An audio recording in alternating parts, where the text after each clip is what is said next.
Isang prasko na may tubig, malaki at saktal dikit. Dito na may nakasilid, 2 itang maliit. Sinimula ng palabas, ang musiko ay humudyat. Ang negrita ay umindak, ang negrito ay lumibad.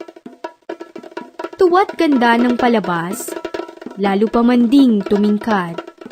Nang ihinto ang paglibad, at dula na ang ihayag.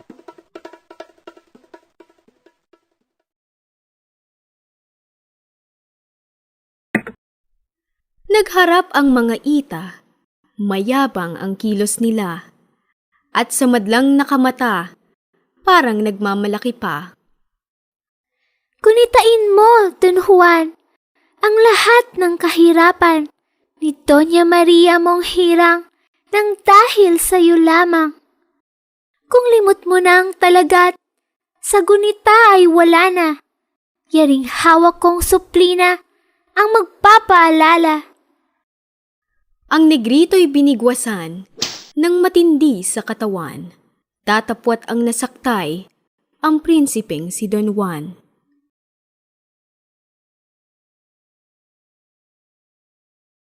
Negrita rin ang nagbukas ng salita sa kausap. Sasariwain kong lahat kung limot mo na sa hagap. Ikaw yaong inutusan ni Haring Salermong mahal. Hulihin sa karagatan ang negritong pinawalan. Ang negrito ay sumagot, Wala akong natatalos. Ninang tinibag na bundok, ninang dagat na inaro.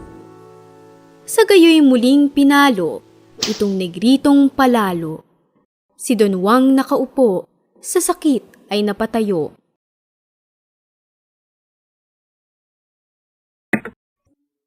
Kung limot mo'y sariwa pa, sa akin nga ngalaala. Ang hiniling ng monarkang, ang gumaway ang prinsesa. Nang kayo'y makalis na, at habulin ng monarka, sino nga ang unang-unang sa kamatay ay sumugba? Pagkat ika'y minamahal ng prinsesang itinanan, nang kayo nga'y aabutan, ama niya'y kinalaban. Alam mong lahat na iyan? Wala akong nalalaman. Negrito'y binalatayat, ang prinsipe ang nasaktan.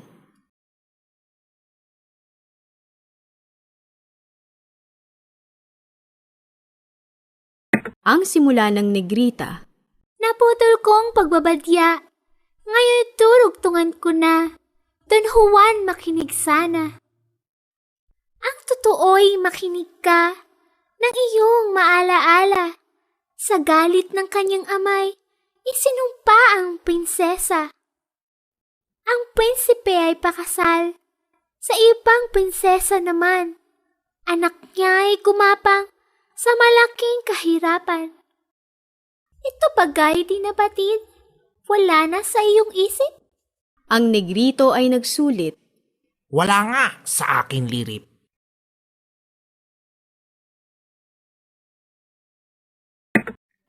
Yaong si Doña Mariang, ang puso ay nagdurusa. Sa upo ay nagtindignat, sa galit ay nagbabaga. Hawak ang praskot, Anya. Don Juan di yata bagat? Hindi mo nakikilala? Ako na si Doña Maria? Babasagin na ang prasko upang gunawin ang reyno. Ang lahat na sa palasyo, nagitlahan ng totoo. Noon lamang nagliwanag, kay Don Juan ang lumipas. Nakilala at niyakap ang prinsesang kanyang liyag. Humarap sa kapulungan at sa ama ay nagsaysay. Amang makapangyarihan, dito ako pakakasal.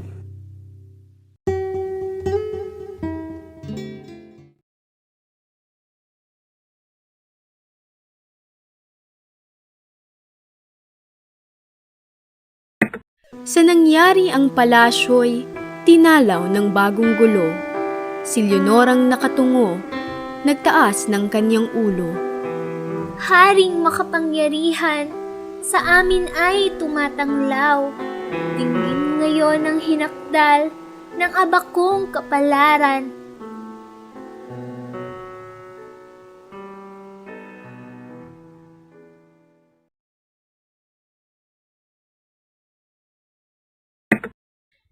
Isang balong pagkalalim ang pinto ng bahay namin.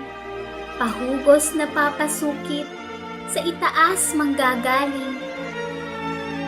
Dito ako natagpuan ng prinsipeng si Don Juan. Sa kanyang pananambitan, naging kanyayaring buhay. Nilisan namin ng balon. Kaming tatlo ay umahon. Nang paalis na sa burol, bigla akong napaurong. Ang singsing kong minamahal, naman ako sa magulang. Sa palasyo ay naiwan, ang ibig ko'y pagbalikan.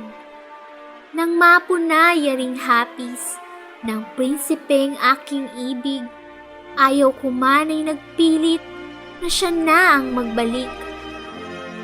May 10 dipapulang ang naabot ng katawan, ang taling umaalalay, pinatid na ng sukaban. Sa mungkahi ni Don Pedro't pagsang-ayon ni Don Diego, ang marangal na busunyo'y pinagtulungang nililo. Pabayaan ang wala na't kayo'y aming isasama, at pagdating sa Berbanya, gagawin ang kasal nita.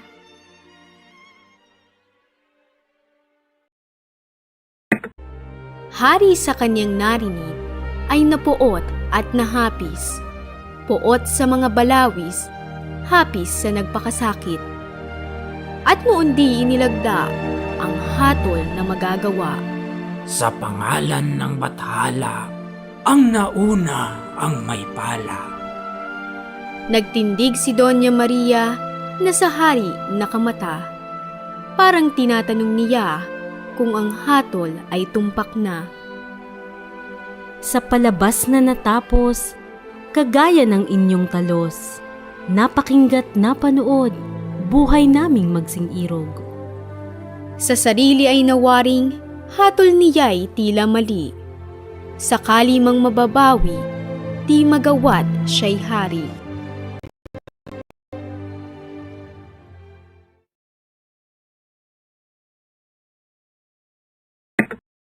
Anyong hiloy di nalingid sa prinsesang nakatitig, kaya ito'y naghumindig sa tayot pagmamatuwid.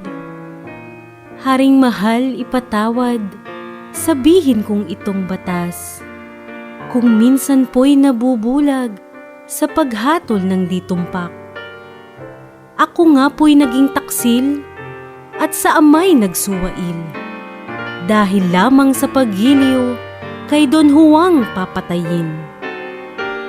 O pagsinta na ang lakas, kalabanin ay kay hirap. Pag ikaw na ang bumihag, hahamakin na ang lahat.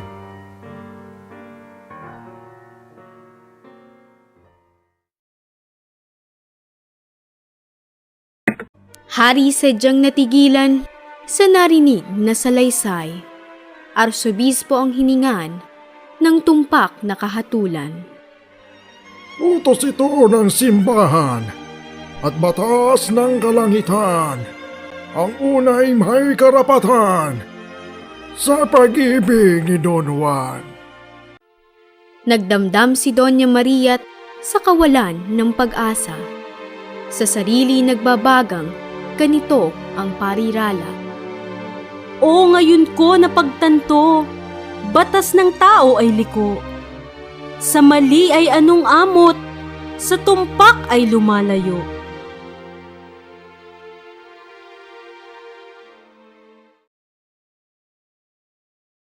Pinagdimla ng prinsesa sa galit na nagbabaga.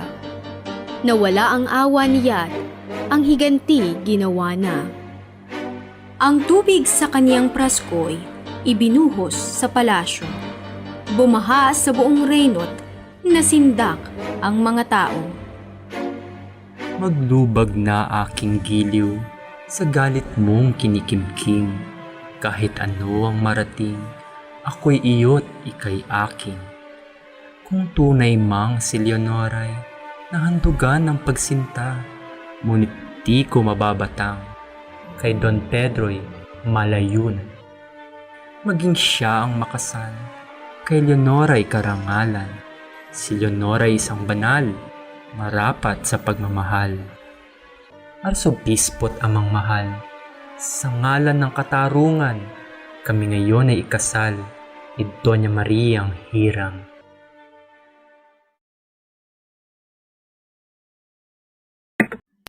Hari agad nagpasyang si Don Pedro at si Leonora, pag-isahing kasabay na ni Don Wat Doña Maria. Sa pasyang inilagda, si Doña Maria ay natuwa.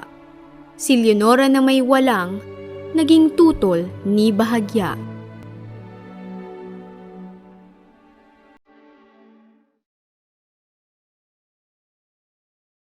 Isinabay na rin dito ang hangad ni Don Fernando na ang korona at setro'y isalin sa Haring Bago. Datapwat si Doña Maria ay nagkusang magpauna na nagsabing bayaan lang si Don Pedro ang magmana. May sarili si Don Juan. Aniya sa kanyang biyanan, Kami po ay hinihintay sa kay amang kaharian. pinutungan si Don Pedro at nagputong ay arsobispo. Ibinigay pati setro at naghari na sa reyno.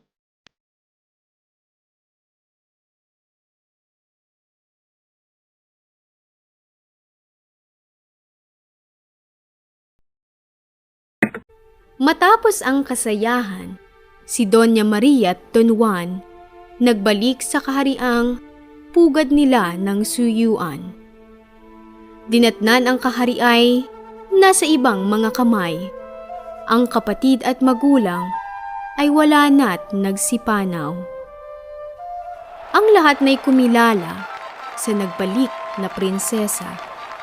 Kung ang hari yumao na, sila naman ay may reyna.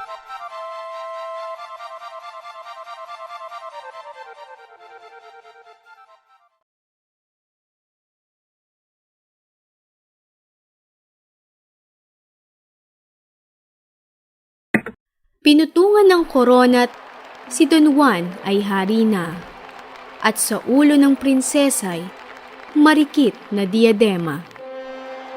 Sa kamay ng bagong hari, kaayusay na malagi. Sinusunod niyang tangi, ang lahat ay walang hindi. Kahari ay napatanyag, sa buti ng pamalakad. Kabuhayan ay umunlad, walang taong naghihirap. Mga halimbawang ito'y namana ng mga tao, kaya sila nang yumao, nagluksa ang buong reyno.